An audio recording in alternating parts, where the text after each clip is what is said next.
Charlie, he was steady. I miss Charlie. Yeah, I do too. Yeah. Marcia's doing a real good job on the city council. Yeah, I think she will. That's one that she'll run again. I don't know. I'd say she will. Yeah. They seem to like her. Yeah. Did you go to Catholic church this morning? No, we didn't go this morning. My wife, she's kind of down with bronchitis, and we didn't go this morning. But we've been going, and been going during this, this Danny, because we wear a mask. Yeah. They have to make everybody wear a mask in the church. Yeah, well, you don't have to. They did there for a while, but now they don't, It's just whatever you want to do if you want to wear. And you can sell clothes together, too. You can sell clothes. The other time that before us opened it back up, it was just that you could go in and had to be so far apart. It's been, what, a year now and 3 or 4 months since this started? Yeah, it's been about a year and about 4 years and 4 months, yeah. Well, I've never seen nothing like this. Have you? No, I haven't either. And people that's been sick, poor Gene Officer, I tell you what, I called him every night. And, While he was sick? While he was sick, while he was in the hospital. And I took him donuts. Yeah, I had a brother-in-law that lives in Indiana, and he got it. And then one day he got it. They had to call the ambulance, and then the next day they had to call him for my sister-in-law. They both was in the hospital together. Now, he didn't make it. He passed away. And it's a strange thing, He called me on Sunday night and said that he was going to get to go home on Monday. He was going home, and he called his 3 daughters and told them the same thing. And about 1 o'clock Monday morning, he passed away. I never did get it. Did you get it? No, I don't think I got it, but I believe I got some. I took the shots. I did too. And took one in December, and then I took one in the latter part of January. And we left to go to Florida on Wednesday. I got the shot on Monday. We went to Florida on Wednesday. I pulled my camper down. And on Thursday, I believe that I had a little touch of it. Did it scare you? Yeah, it scared me, yeah. And it would just come and go until I came back. And when I came back, I had to go to the hospital. And I had dehydrated. And my niece is a medical doctor, and she's put me in the hospital. And stayed in there 3 days, and I feel good now. But I believe that I had an after effect of that shot. Yeah. No big deal, though, right? No, it wasn't no big deal, But I pulled that camper back, and I was sick, Yeah. Is it tough driving a camper back from there? That'd make me a nervous wreck. Well, it's not all that bad. We went down. How long was the trailer or camper? 32 foot. Whew. And I pulled it down. Well, we split it. We went half and half. We stopped about halfway down and then finished on up. And then that's the way we did coming back. And, oh, Lord, I don't care to pull it, It don't bother me. Where do you park it at? We parked it down there at... like right now, where's it parked I've got it parked beside my house. I did have it parked up on the lake. A lot I've got up there next to my cabin. Yeah. And we used it last weekend, and we went to Blue Water over to Dayton. Is it self-contained, or you plug it into a thing? No, it's self-contained. You can hold it for at least 2 days. But I can plug it in, to a sewer system. Then you got to pump it out? No, it's gravity flow. Oh. Yeah, it's on. You got gray water and black water. And you dump your black water out first, and then you dump your gray water out. If you had that hooked to a septic tank, could you just live in one of them all the time and be fine? Yeah, yeah.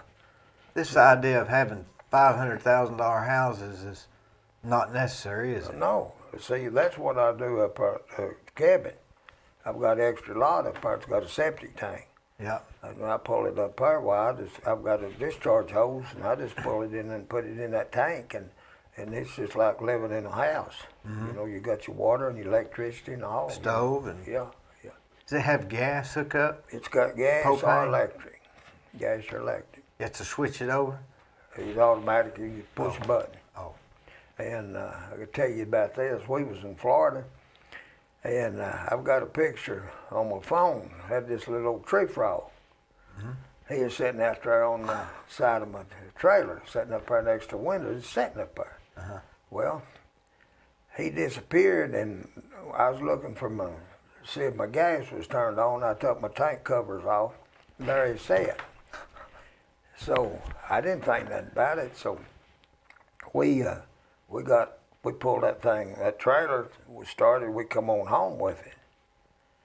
And you know that frog, he rode all the way from Florida, and my wife's got a flower bed beside the house with a waterfall. And that frog is in that in that little flower bed there, and you can hear him of a night croaking.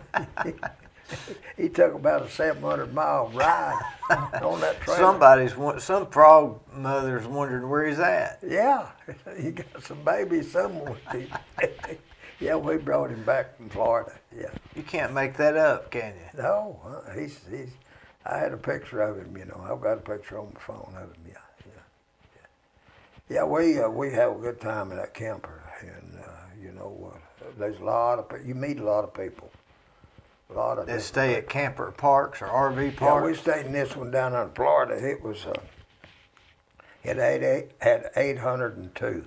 Golly. 802 campsites, and it had it all. It had bingo on Monday night, it had family night on Tuesday. It was family night on Tuesday, and then just on Wednesdays just together, and you know, it's just you meet a lot of people. It's a different community, RV parks, isn't it? Oh yeah. And last week. When we was over Blue Water now, a lot of people don't know about Blue Water, but it's over right out of Dayton, over Highway 30. Like going from Athens to Dayton? Yeah, Athens to Dayton, right before you get to 27 over there. While the Blue Water, you turn to your left and go back and come back over on the river. And it's beautiful in there. They've got it real nice. They've got campsites, and they've got kid playground. Got fish. Got a big lake back there you can fish in. How much does it cost to stay there? Well, it's $55 a night. That's everything, Wi-Fi and all. They've got everything, all kinds of hookup. They got a little grocery store? Yeah, got a grocery store. And then they have on Saturday night, while they have country music on the patio down there next to the water. And how long does it? Can you just go up there, or you got to? No, you have to call ahead of time. It's just like yesterday. Now we went to Townsend, just riding around, and we went to Townsend up at the KOA campground, and we got reservations for the 6th, 7th, and 8th of September, and that's when the earliest we could get in. But they're awful high. And we're on the river up there. If we want to fish, we can fish, you know. But the good thing about it is you haul the camper, and you got all your stuff with you. Oh yeah, you don't have to just leave. We got a lot of stuff our clothes and stuff. We just leave them in there, you know. And they've got washer-tiers that you can wash your clothes. And so how wide is it? It's about 8.5 foot wide, and mine it's got a slide out, and that slide out, you know, it was for a hide-a-bed and a couch with a hide-a-bed. So what I did, I took that hide-a-bed out. It's got a full-size bed in front with a fireplace and a TV up in front, and I took that hide-a-bed out and put 2 recliners in there. So you roll it out. How far does it extend out when you? It extends out about 4 feet. So that gives you 12.5 feet or so. Yeah, it gives you plenty of room for two recliners. Yeah. And it's got a fireplace? Yeah, it's got a fireplace. It's electric fireplace, and it's got a TV. It's all made. When you together. get there, how long does it take you to hook it all up? Sewer, water? If you're on a concrete slab, you can have everything hooked up in 30 minutes. But now if it's on just regular ground where you got the block up in under it, you got to get it pretty level to make your refrigerators work perfect. You got to do that. Does it have like a leveler on there when you know it's level? It's got levelers, yeah. And How much does some of these things, your thing cost?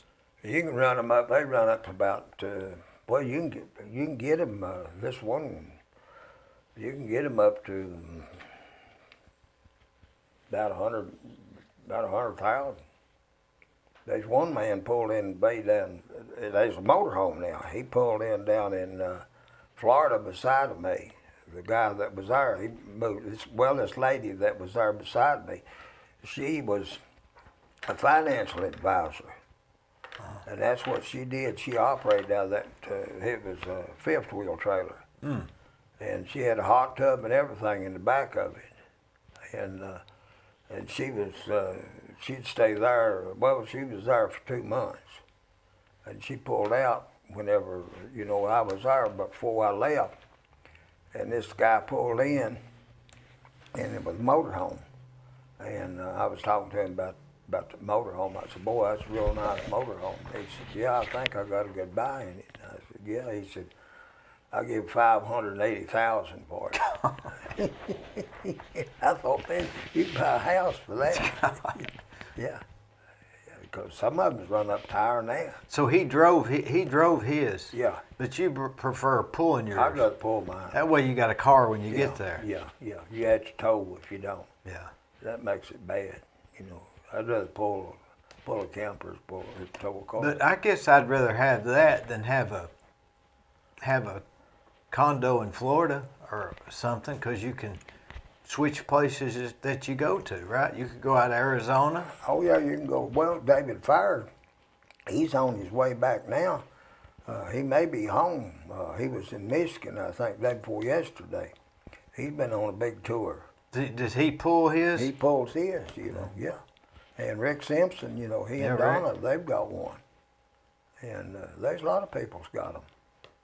And these campsites are popping up everywhere. Are the RV, are that pulling campers and RVs, is that more popular? It seems to me like it's more popular now than it used to be. Oh, it is, yeah. This virus has made it, really made it pop up. Because you don't stay in a motel. Yeah, mm-hmm. You got your own bed. Yeah. Yeah, it's, I like it. You just park it, start talking to your neighbors, You said you miss Larry Presswood. Oh yeah, I miss Larry. Well, Larry was my buddy. He was a good friend. We of was mine. in different politics, but Larry, it didn't matter. But he thought you was the best real estate agent there was. Old Larry. He did. He was always complimentary. Yeah, he was. Last time I talked to him was down at Ellis Lodge, and he came in down there, and he was sitting there, and I told him, I said, Larry, I said, where's the auction at? And he said, I didn't bring it in. And I said, you need it.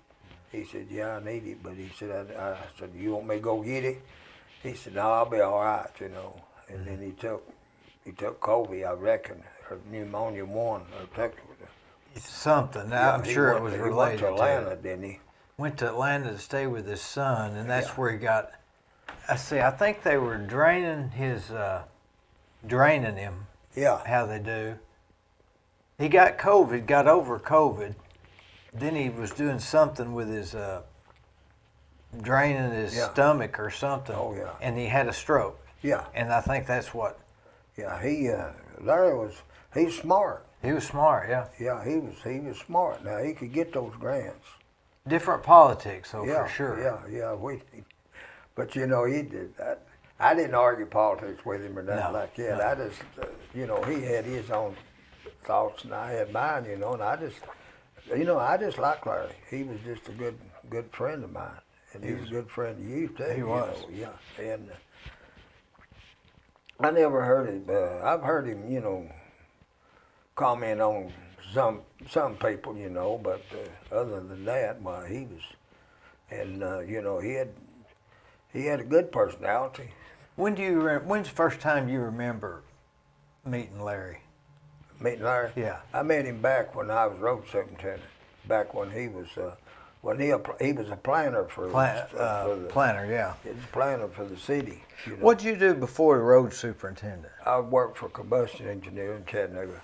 What made you quit and decide to be on the road department? Well, I tell you how this happened. They was fixing to go out on strike at midnight. About what year was this? That was in 1971. Combustion was. They fixed to go out on strike. Well, I was running a crane down there on the river yard. I unloaded all the material that came in down there. And I had a boss that he came out of purchasing. He didn't know, he hadn't been out there long enough to know what we could do and what we couldn't do. He came out there and that afternoon, and we're supposed to go out on strike on midnight.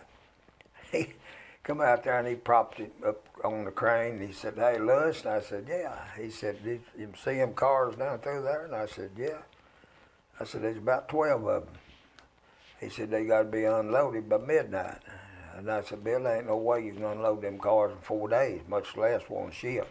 I stayed over a shift. I worked the day shift, but they helped me over the second shift to try to get them, thought I could unload all them cars.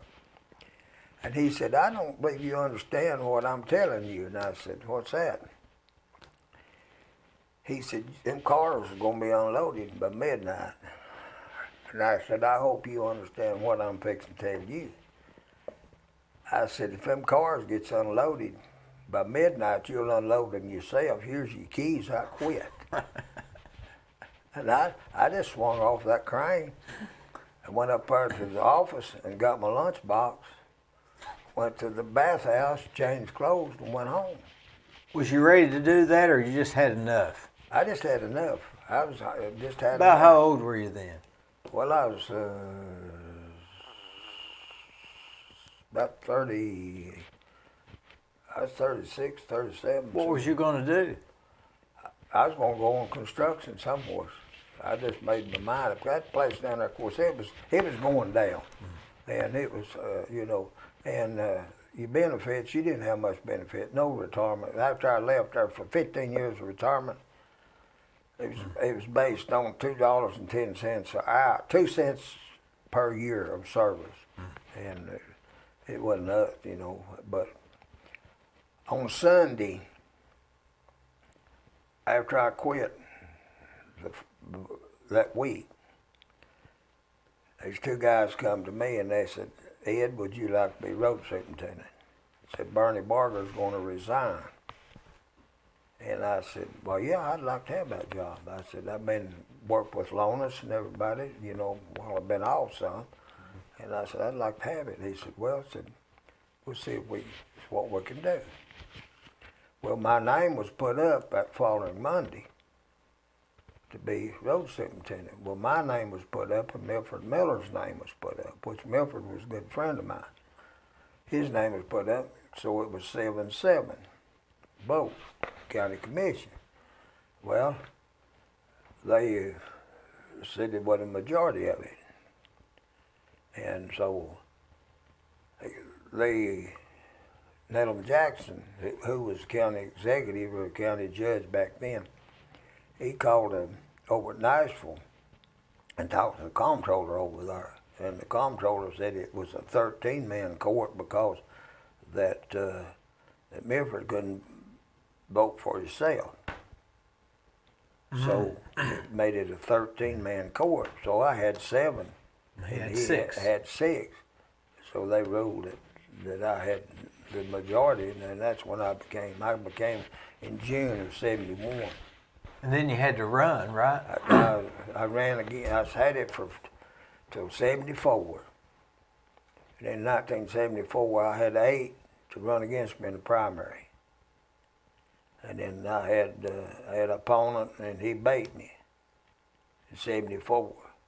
And then, let's see, 74, and then I ran again in 78 and got elected.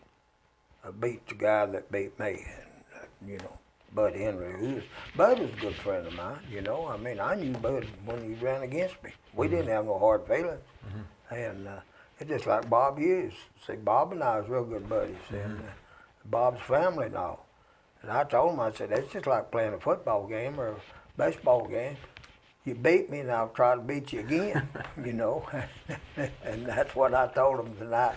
I got beat in 1974. I said, I'll be back. And I came back and won, you know.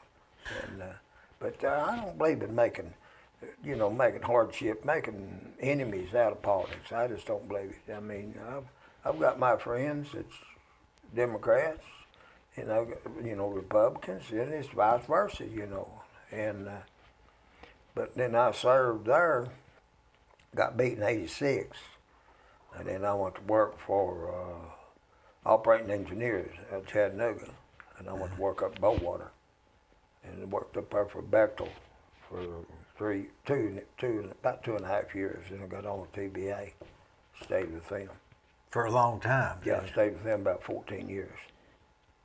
When before you went to combustion, what'd you do that before I worked. I graduated from high school in Meigs County in 1953.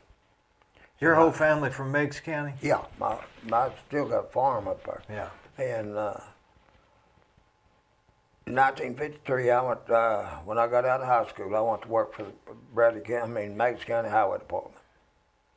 I worked for them for about 2 years, and then, let's see, 53, 54, 55, and then 55, I went to work for 3M over in Athens, construction company, road construction. And I stayed with them until some guys that I ran around with asked me if I wanted to go to work at combustion. They could, you know, they was hiring, so I did, and I hired on down there in 1956, in May the 9th, 56. Why did you come to start staying in Cleveland more after combustion?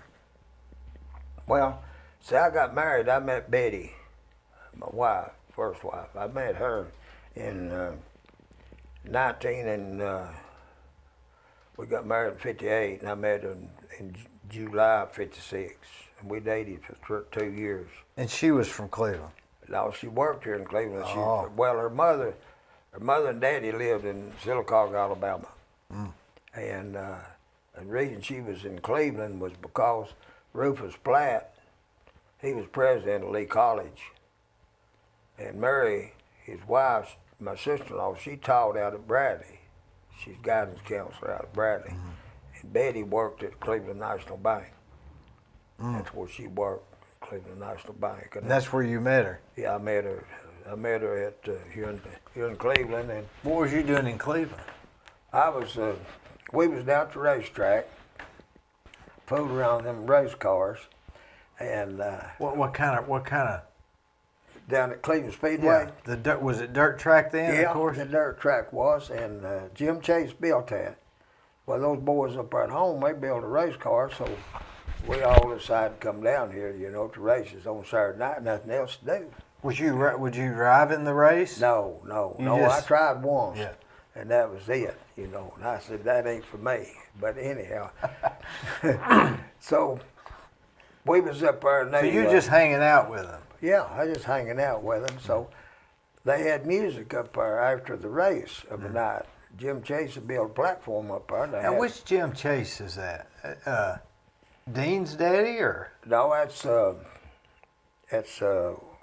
up here on North Lee Highway. Jackie. Jack Chase's daddy. Let's see. I'm trying to place him. They're across from the Verizon store up there? Yeah.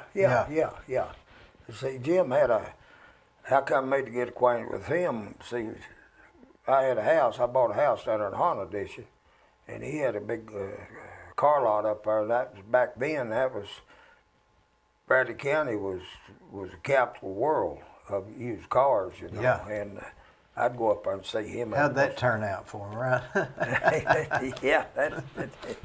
But anyhow, I was down there, and I noticed this lady, and this was standing there beside me, you know, and and there was an elder lady with her, and so I saw this man. He came up there and he talked to her, you know, and was talking to her, and then he walked off. And I asked her, I said, "Is that your boyfriend?" I asked Betty, I said, "Is that your boyfriend?" She said, "No, that's just a friend of mine." Said his girlfriend works for me at the bank. Well, lo and behold, I didn't know who it was Jackie Evans. So Jackie came back, you know, was talking to her, and I got to talk to Jackie. You didn't know Jackie then, right? No, that's the first man I ever reckon I ever met from Cleveland, Jackie Evans, and that was in July of 1956, you know, and so yeah, old Jackie there, you know, and so we got to run around together some. His girlfriend and Betty, they were real good friends at the bank. So I said, "What about calling you sometime?" She said, "Well, you have to call me at the bank." So I called her at the bank, and we started dating. We dated for 2 years. You couldn't call her at home? Well, I could call her. You know, I called her at the bank, but she didn't have a phone. Oh. At that time, she was staying with that lady, you know, for a few months, you know, trying to help the old lady out. And so anyhow, I called her, and we started dating, and we dated for 2 years. And then we got married. And Betty was a good lady, and then she was working at the bank, and then she went into the real estate, and she opened up a real estate office right across the street from where I live, there where Wendy's is at now. Mr. Homer Rosser owned that house, and he fixed up an office in the basement there in that house, and that's where she had her office. And then she quit. She closed that office. She had some health issues, and she closed it. And then she went to work for Betty Lee, and she worked for Betty for maybe a year, and then she went with Sammy Jean Phillips, and that's where she worked until she retired. And then she passed. She took cancer, got cancer in 04. And then she lived to 06. She passed away in 06. I remember that. Yeah. And then I met Penny, who's a great lady. I met her, and we've been married. Got married in 07. And she's got 2 sons, Joe and John. I guess you know them, Joe and John.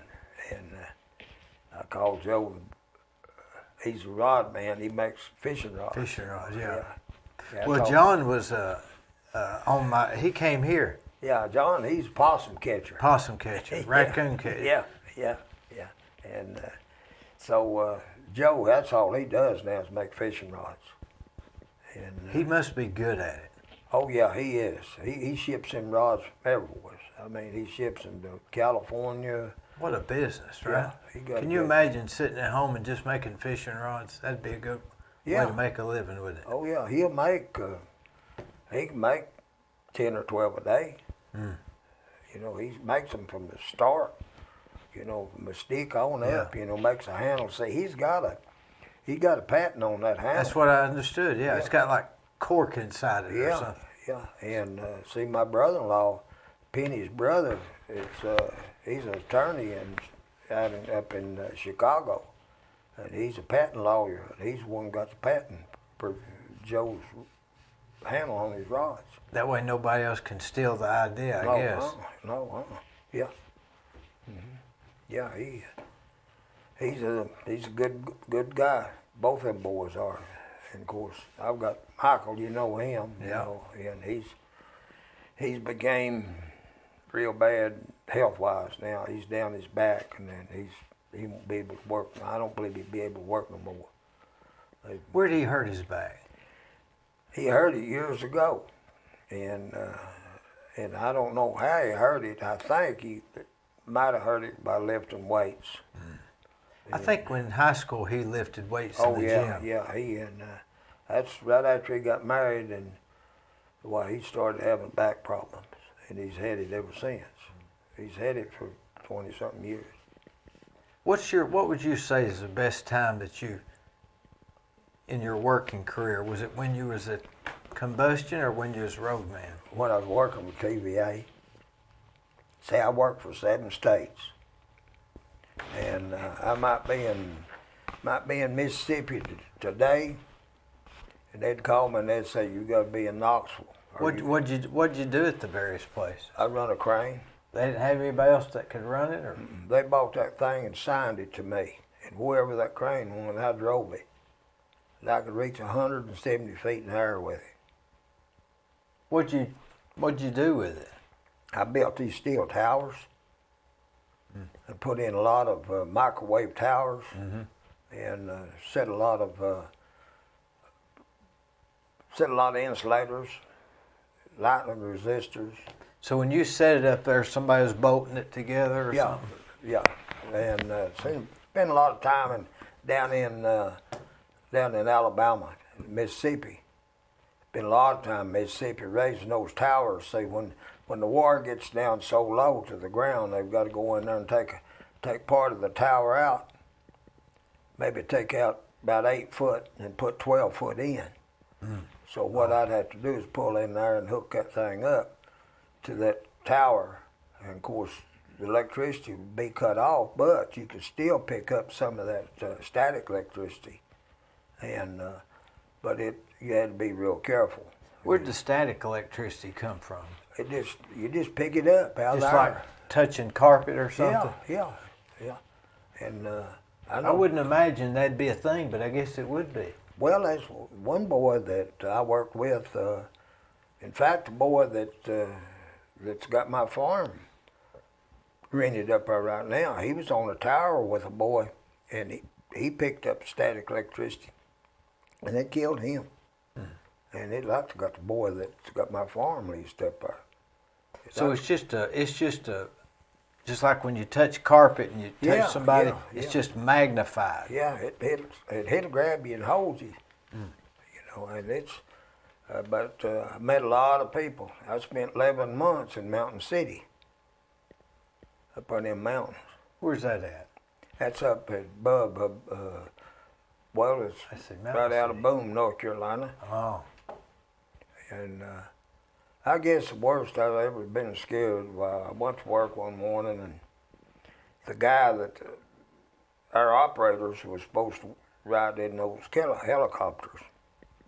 You know, we set poles in them mountains, in the helicopters. And I went in that morning, and Slater Smith, my foreman, he said, Lewis, said, Jim's not going to be here today. He said, you're going to have to ride that helicopter. And I said, what? He said, you're going to have to ride that helicopter. And I said, ride that helicopter? He said, yeah. So what you had to do, you had to sit in that helicopter, and you had to sit on the floorboard and let your feet rest down on the runners.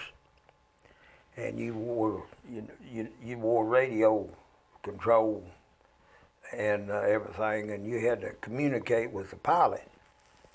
And he'd go down in the valley and pick up a pole, and we'd take that pole up on them mountains and get over the people that had the boys already come in there and drill the holes, you know, by hand now. 14, 16, or 18 foot. How'd they dig that deep by hand? They had to dig it by hand. They call them alligators. Big old post hole diggers. Long. Yeah, about 20 foot long. Take Golly. 2 of them, you know. They'd get that rock. Sometimes they'd have to shoot them, get them loose. Well, And you wouldn't pull ups, but maybe this much dirt at a time. I know it, yeah. And might take them 2 days to dig one hole. And we went over that hole, you know, and you get over there and you tell that pilot, right, left, up, back, and then he'd get over that hole, and you'd say, let her down. And he had a winch on that, and he'd let it down and sit there and hold that pole. Did the pilot let the winch down? Yeah, the pilot let the winch down. He controlled everything. And you told him, and he controlled it. And he let that winch down and that pole, and he'd run off guy wires. We had guy ropes, what it was. There's 3 of them. And they'd guy that thing off and get that post, and I'd say, cut her loose. And we'd go back and get another. And that's most scared I was. Because you're sitting on the edge? This, of course, I understand, you know, but you didn't know what thing gonna fall or what, you know. Yeah. Just had your harness in there, you know, you couldn't fall out. But you had to sit up there and guide that dude, you know. Plus, when they let go of it, it probably let the helicopter go up some Go because up, it yeah. have weight or Yeah, something. yeah. That's what we had to. Those steel towers, see, what they do, they paint them things with muffins, with sock muffins. They call them. They just big old gloves with just like a muffin, you know, and they just swab it on there, you know, and then where them joints are, they get stuck, and that's why when you want to pull them towers apart, pull that top off, you didn't know when it was going to come loose, and you had to kind of watch. Of course, we had a pack system. We had all kinds of safety devices on them cranes, and they'd tell you how much, what degree you were, or what your weight you could pick up, or what weight you was picking up, you know, and you had to adjust it, you know. You had to watch that control a lot, and but yeah, I've traveled all over this country. But that was better than being in the road department. Well, the road department, I enjoyed the road department, but I tell you what, there's a lot of politics. I mean, there's a lot of people on your back, you know, and back when I first took office, why our budget was about $800,000-900,000, and of course. And you had to do what? Pave all the roads? Yeah, you had to pave roads, that old coal mix, you know, and mostly they had to grade them and that had culverts. Yeah, it made them. We made. When I first went in there, we made some boxes. They call them rabbit boxes. Made them cupboards out of small ones, and 12 inches, made them out of wood. You know, and back then, they didn't make them out. They didn't have tile or nothing like that. Of course, we made tile, but some of them was little old ditches, real small, and we just make them out of wood. And put concrete in them? So you was like forming it? Yeah. Excuse me. We had, in the workhouse too, you know. Yeah, that was right over here off of Henderson? It's right across from where Farm Bureau is. Yeah, Henderson, right? Yeah. Or Sunset? Yeah.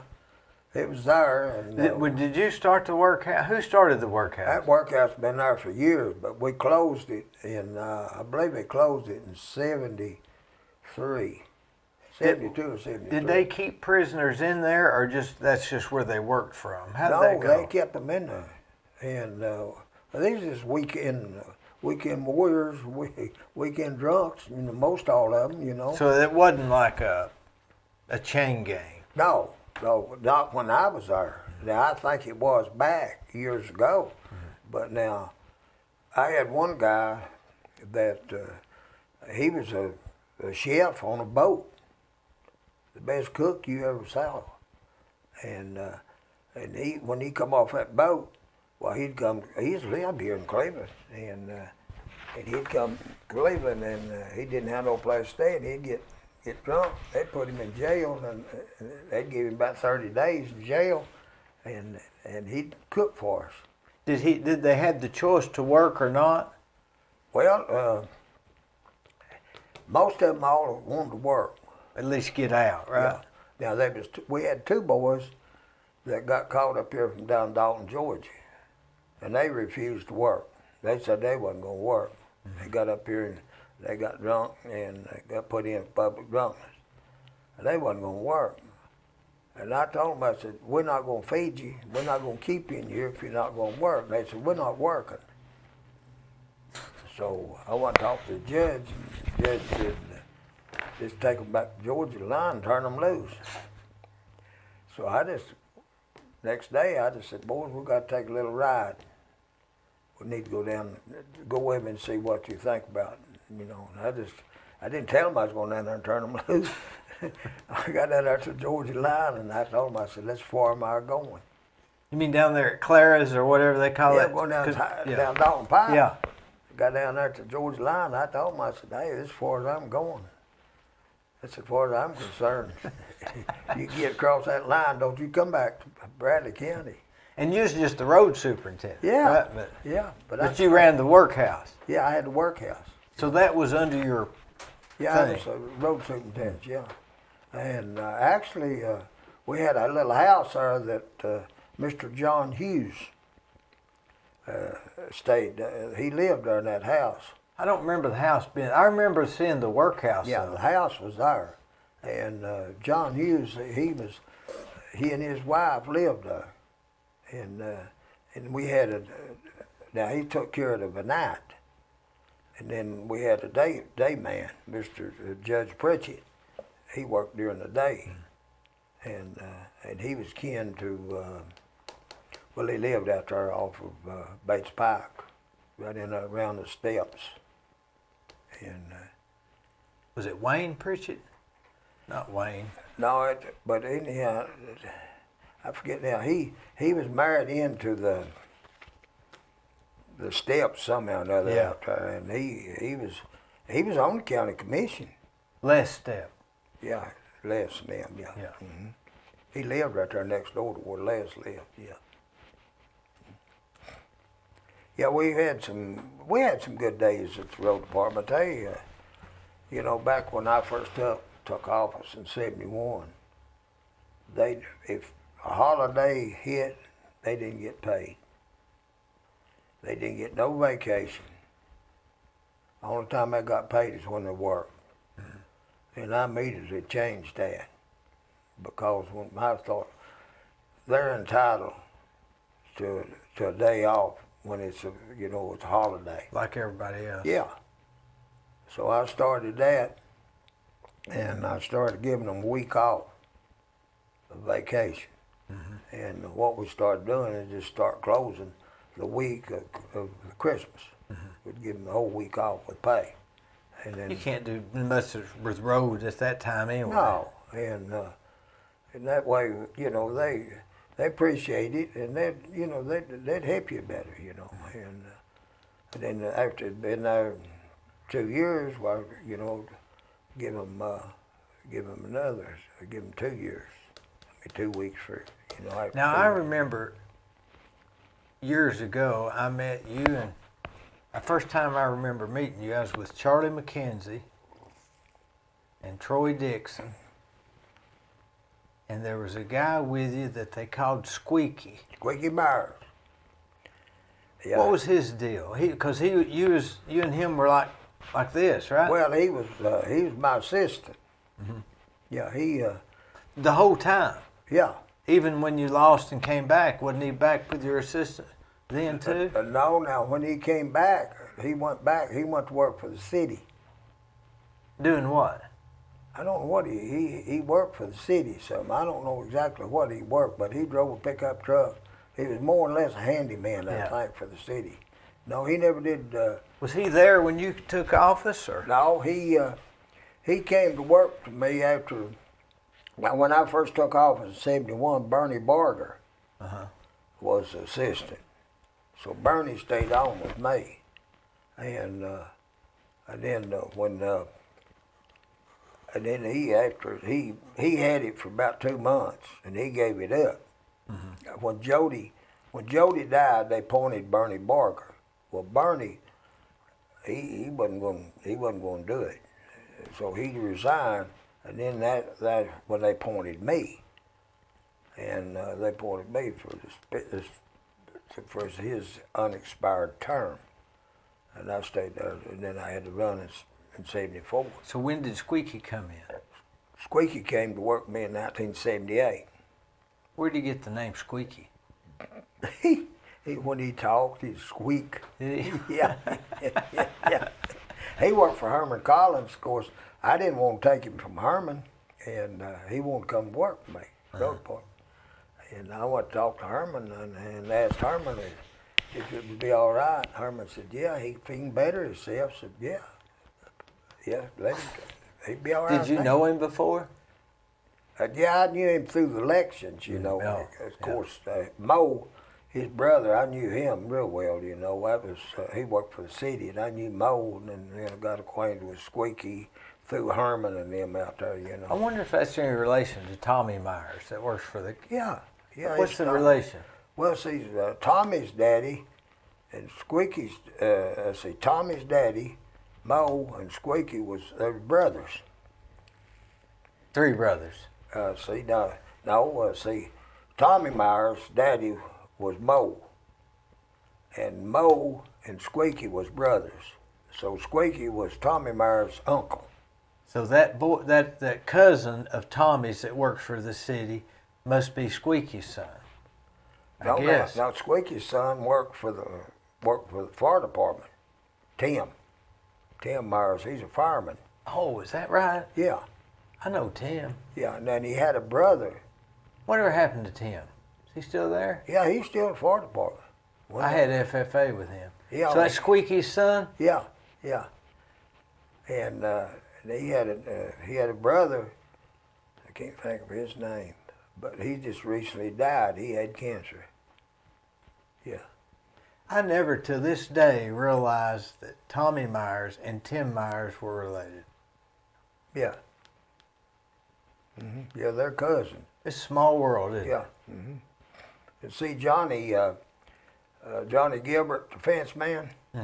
All right, now he was married. He died, right? Yeah, and he was married to Squeaky's sister. Oh, they was. You can't talk about anybody, can you? No, They're there all was about related. 14 of them kids. Myerses. Yeah. They lived down there in the old field. That's where they lived. What do you classify as the old field? Well, From where to where? Because that's where Troy Dixon was from, right? yeah, The old field? the old field. All I've ever known is the old field was down there, kind of down in there where Blythe School's at. And up around, up Close to down the on just Wildwood, down that way. from Blythe School to King Edward. King Edward, somewhere just right in there around. Because there's a bunch of houses there on King Edward that kind of built the same way, Yeah. looked the same. Yeah. What do they call that? They called that something. There's like 20 houses the same, and it wasn't the old field. It's got a name for it. Wasn't Waterhouse, was it? Might have been Waterhouse. I believe that's it. But I wonder why they call it the old field. Was it a field? I don't know. I don't know how it got to the old field. I think that's about where Presswood, he was. No, he was from Galt. He was at the end. He was where Cameron's is. Yeah, that's right. Right yeah. about there. Yeah. Which was sort of the ritzy part, Yeah. I think. And then, but the old field must have been the old chair factory, I guess, Yeah. or stove factory. About all the chair factories Yeah. and everything down in Yeah. there then, Yeah. So the Myerses are mostly all from down there. Yeah. Yeah. Now, Yeah, we accomplished a whole lot in the road department, I thought, in the last 4 years. We built 22 new bridges in Bradley County. how did that get funded? Did they have? Well, back then, we had this bridge program going, and the state would build a bridge, but we had to put up 20%. And what I did, I worked out a deal with the state. For my 20%, I would take the old bridge out and then let them build a new bridge, and then I'd put the approach back in, and I'd do the finish work. What do you mean, the approach, like tying the asphalt? Yeah. Which was a big deal, right? Yeah. The approach can be difficult. Yeah, and I had the equipment to do that, and we didn't have to come up with no cash money. Or Yeah. engineering to hold the bridge yeah, up. Yeah. So they did it all. And then there's a lot of these counties that I had a good friend over at Niceville that was working with the State Department, and a lot of counties, they just turned the money back in. And then he'd call me and he'd say, so-and-so county, they're not going to build no bridges. You want that money? And I'd say, yeah, I want Why it. wouldn't they? Because they didn't want to fund the 20%. Well, they didn't want to fund the 20%. They just turned the bridges back. But you were funding it with what you're already spending. Yeah. And see, another thing, we had we had some federal money, and I was president of the Highway Official Association, And we had that federal money, and these counties was talking about they couldn't spend it because in order to spend that federal money, you had to have 100-foot right-of-way. And so we all got together. We had a meeting. We got together, and we decided if the state would take over some of our roads, that we would give them that federal money. Well, they come in, and I told them that I'd give the county federal money up if they would take over Eureka Road, Lower River Road, Upper River Road, Ladd Springs, and Harrison Pike. If they'd take them over and maintain them. So they were not state roads prior to that? They wasn't state roads. So they agreed to take them over, and I turned that federal money over to them. And you had to give them 100-foot right-of-way? Well, right? No. See, they handled the money. It was left up to them. Oh. You couldn't get out. You know, we couldn't afford no 100-foot right-of-way. No, couldn't afford it. We wasn't that money. We couldn't spend it, so we just give it back to them. And the counties, other counties, man, they jumped on that big time because they wanted the state to take over some of their county roads, which they did. That's a big help. Oh Lord, yeah. Just think, Harrison Pike, that state road. Eureka State Road, Upper River Road, Lower River Road, Ladd Springs. I tried to get them to take Blue Springs. I couldn't get them to take Blue Springs. Too crooked, I guess, right? Well, it was just, they just... didn't go anywhere. Yeah, maybe. Yeah. Now, another thing, we got we got Urbane Road. See, the truss company up there, every time there was big trusses coming out, we had to block that road up there. They had to block it, to get through Tassel. Yeah. Well, I talked to some of the people that owned it, and about we needed to widen that road. I had a meeting with them, so I went to Euless Scalfing, and I said, Euless, we're having trouble up our tri-state.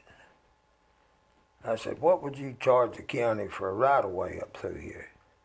And I said, you've got property, and I said, Igene's got property, and Charlie Winkler's got property.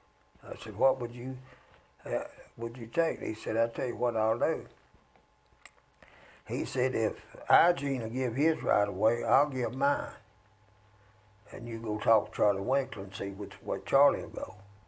So I went to Charlie, and Charlie said, I'll give the right-of-way for the road up through here. Well, then I went to Igene.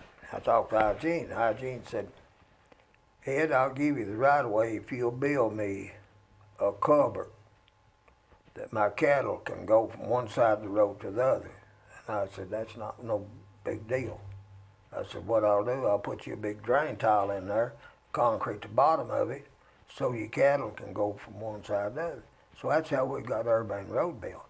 And now, what was there before? Nothing? Just pasture field. Was it a pig trail? Wasn't no road or nothing.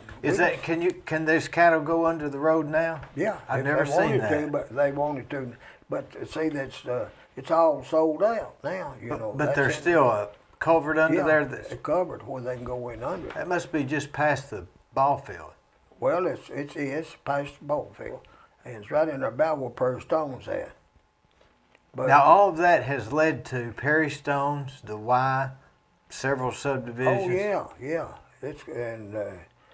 And it's been a real asset to Bradley County, and so now I talked to the state.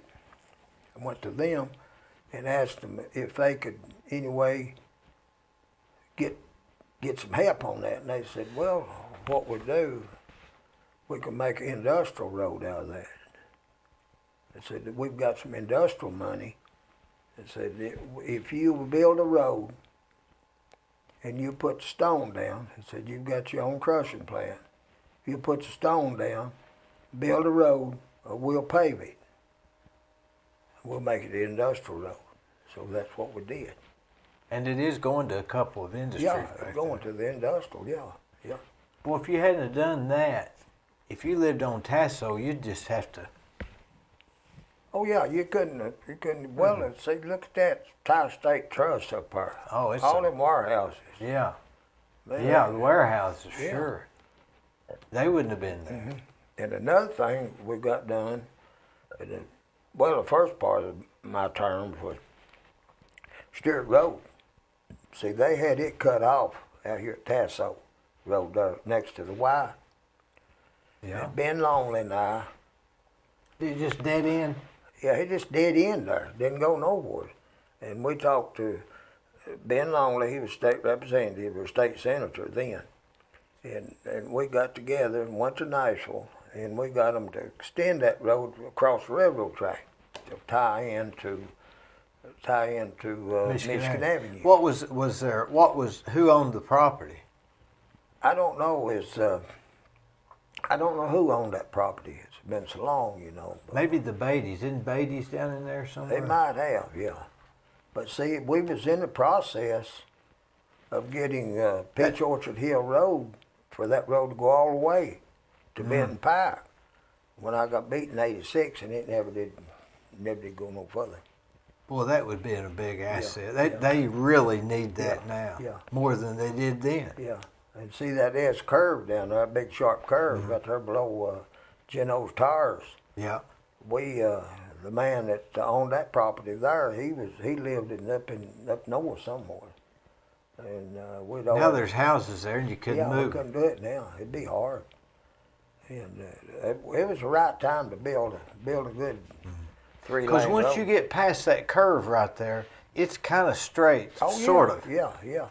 And we wouldn't have had to bought no right of way out through there hardly at all. You know, mostly all that was woodland. We could take it off the left hand side of that road. Do you see stuff like that and say, boy, what if? Yeah. You're just driving all over town seeing that, I guess. Yeah. We've got traffic problem here in Bradley Well, County. boy, we do.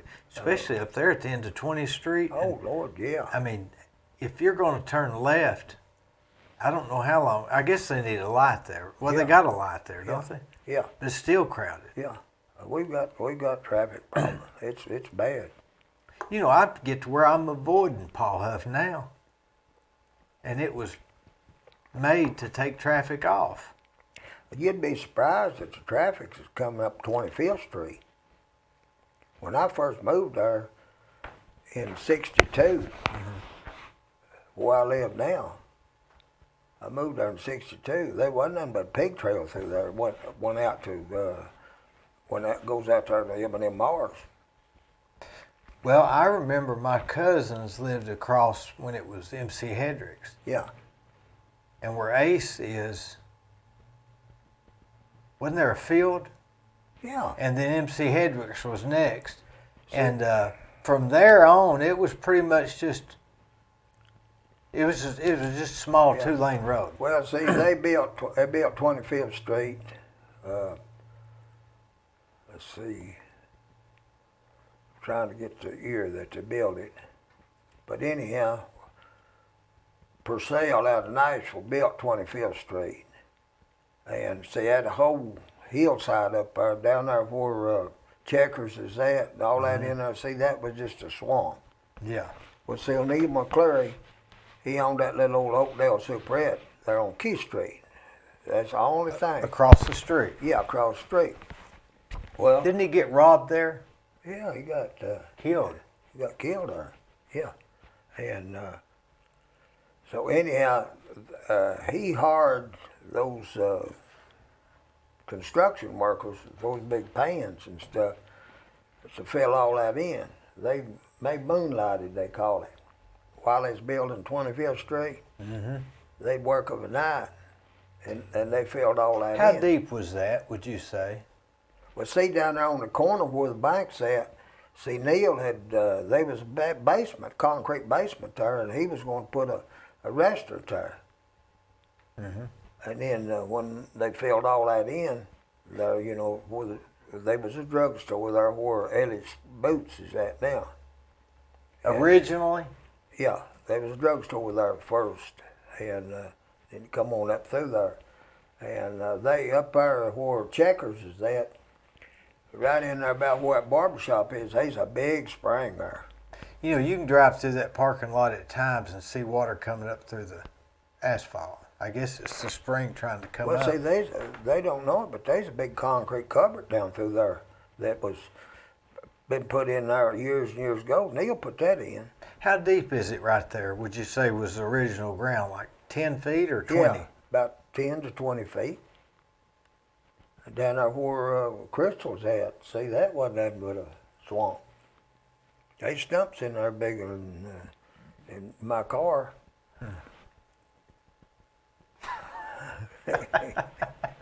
Back, way back under, Yeah. and there's a lot of stuff. Now, if you drive down, I coming down Mount Peerless the other day when school was let out, I was backed up to the nursing home. Yeah. I can sort of see why they not. School traffic's an issue, isn't it? Oh, yeah. Always has been. Well, see, all just like Oak Grove School, they've got problems parking in the road. You've got North Lee, you've got the elementary school. Yeah, they're all the way out. Old Coy. And you take out at Hopewell. They've got problems. What's the answer to all that? I don't know. I don't know that. I guess people think. I guess back years ago they always rode the bus, right? Mm-hmm. Now you got everybody's picking their kid up no matter what. Well, so you got kids. If they're in the city, they can go to the county. Of course, if they're in the county, they have to pay to go to the city. Is that right? I always get that confused. I think if you're in the county, you got to pay to go to the city, and if you're in the city, you have a right to go to the county. Yeah, because you're paying city taxes. Yeah. Yeah. I think or that's county taxes. I think that's part of that argument on yeah. That argument the county commissions had about that part they're wanting to bring in the city or something. It's always an argument. You take out there to Hopewell, Dee, there between the fire hall and the school. See, the school system bought that extra property there, and they was going to use that to get the cars off of Highway 60. Yeah. But that ain't never. I was coming back from. If you think it's busy there, come back from Georgetown about. Oh yeah. I don't know where. It's something. I don't know how they're going to solve it. Well, I told. I don't know who I told, but it was on the school board. Out there at. They could make incoming traffic to that elementary school or the school there on, not the new school, but the next school. They could cut down that tree line down towards the school. They could cut that traffic in there, Mm-hmm. out there at. Yeah, they could. Yeah, but I don't know. They got too many schools out through there until they get that road widened out. Seemed to me like they'd be better off to put schools way out in the county. Yeah. And stay away from the normal traffic. Yeah. But what I know, right? Yeah. Well, I tell you, it's been an honor for you to have me here. Well, I really appreciate you coming. Yeah, I appreciate you asking me. And Dee, I want to say one thing: you do good work. I You appreciate do good work. that. Some of these places I've been in, especially these office buildings, I can tell when Dee Burris has been there. You're still a good politician, Ed. Yeah, well, I can tell you because I've been man. and I've been into a lot of different buildings, and I can tell every joint's perfect. right on. Yeah, perfect. We try. It ain't easy. No, it's not. I've got a guy that's moved up here from Atlanta. He's a finisher. He finishes, and he's the best I ever seen. Actually, everything. I was over there the other day. He lives over here on that street in there behind where Cletus Benton lived, on the circle. You go up there. You know where Cletus lived, over above the duck pond? Hine Street? You know, you just go up past the duck pond, go up there at the top of the hill, and you make a right and go out that street. What is that, Highland? Dead ends. Is that Highland? I think it's Pine. Well, Might be Highland. Yeah, it dead ends. It's supposed to dead end, but don't it makes a circle. That's right. He lives out there, and he was putting a flooring in a little building out there, and everything. I mean, it's got to be just. It beats anything I ever seen in my life, and. You can get overboard. Yeah. Because things move. Yeah. You can be straight today in 90-degree weather and it's moved a little. Yeah. It's a tough business. But it's, you've done it on your own. We've eaten breakfast together off and on since I was 14. Yeah. Yeah. We could fill that table up with people that have died. Oh, yeah. Yeah. Think about them all. Yeah. Yeah. I mean, they're gone. You know, Yeah. Johnny Holland. Yeah. Doyle Cry. Yeah. Old Doyle. Jim Price. Yeah, Jim. Larry Presswood. Yeah. And they gonna be some, you know, they ain't not too many left. Eddie Cartwright and Eddie Cartwright's still here. yeah. He calls you road man. Yeah. Yeah, he's about the only one. Well, let's see. I guess he's about the only one that started back when we started. The first day I was there, it was Gene Officer, Johnny Holland, and Goldie Wattenbarger. Yeah. Remember Dennis Daniels? Yeah. Neil. His Yeah. daddy, Neil, he used to come and eat with Yeah. us. See, we used to. Tom Cry, Yeah. We used to meet up there at. Rebel.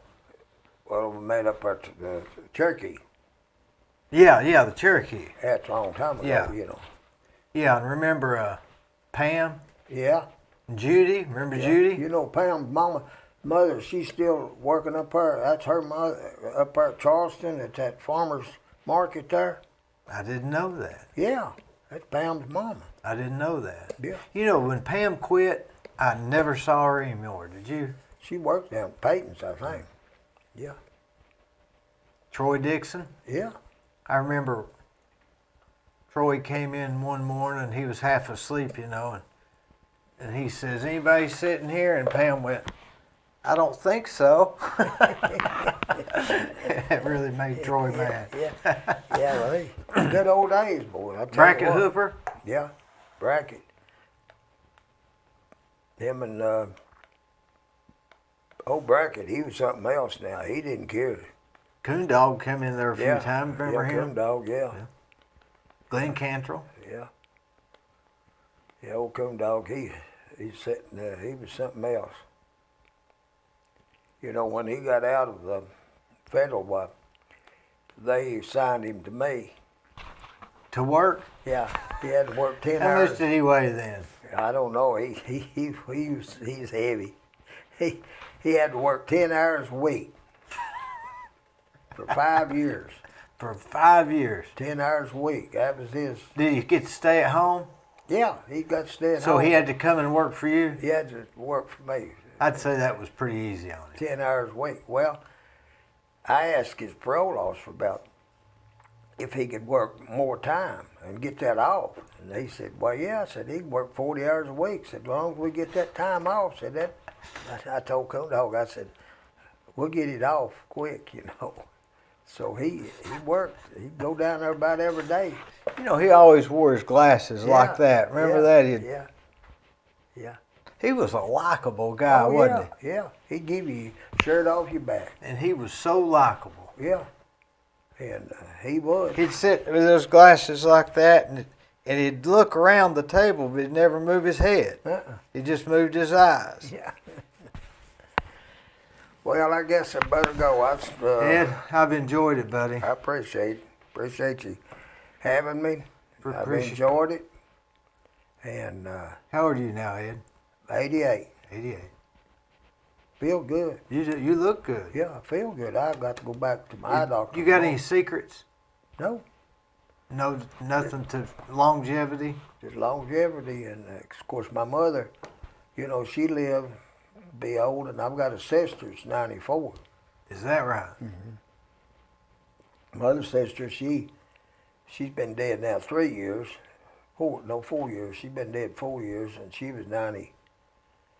She was 96 when she died. How old's Roy Stepp? Roy is 91. Is he getting around still pretty good? He can get around. No, he's Carrying the oxygen, isn't he? Yeah, he just don't. Is he still smoking? Just about just give up. Is he still smoking? No, he don't smoke. How long did he been quit? Well, he's supposed to been 6 quit months. for longer than he had, but he's been slipping a little bit and smoking. But you know, he's having a little trouble. You know, he's walking. He just about give up. Just sits in there and watches TV all the time. You know, and I'll call him. I'll go by and see him. And but I talked to him. He's smart, wasn't he? Yeah. Yeah, that gas situation got him back, you know. Yeah. That Winnebago deal, you know. I've always liked that Reba now, buddy. She's a good lady too, you know. And Remember Weaver used to eat with us? yeah, old Gene. Gene Weaver, yeah. Yeah. Boy, I liked him. Yeah, old Gene. You know, I reckon Clifford's still alive. I isn't think he is, yeah. he? Yeah.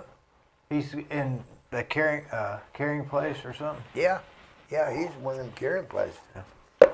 Yeah. All right, Ed. I've enjoyed it, buddy. I've enjoyed it, and I'm going to the house.